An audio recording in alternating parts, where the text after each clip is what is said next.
order to develop the placenta, you have to engage the maternal blood supply. And the structure that does that is, of course, the proliferating syncytial trophoblast, shown here in this light browny orangish color.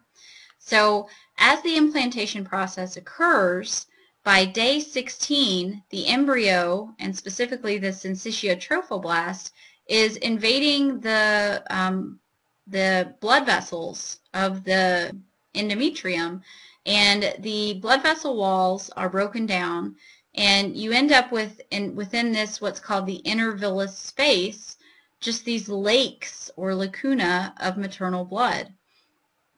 And coming up through those are the chorionic villi. And so these two components make up what's going to become the placenta.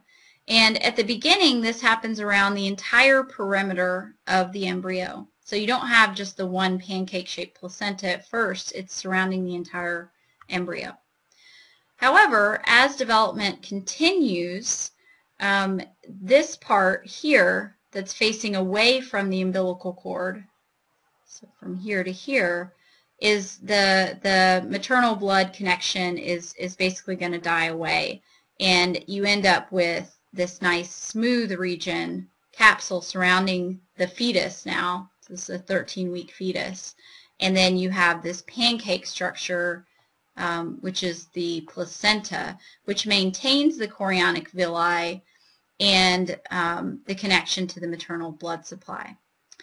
Now, I think it's important to again go over the fact that the endometrium in pregnancy is called the decidua, which means to fall away. And it does not fall away during pregnancy, but it does eventually, right? So if you get pregnant, eventually the baby does have to come out and the decidua will fall away. We can divide the decidua into the basalis, capsularis, and parietalis. Parietalis is just like parietal membranes when we're talking about serous membranes.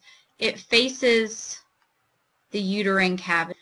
Capsularis is the capsule around the embryo, and basalis is part of the placenta. It's the endometrial part of the placenta. So the placenta is going to develop here right facing with the umbilical cord. So this is going to become the decidua basalis, this part right here. The decidua capsularis is the part that wraps around the capsule holding the embryo.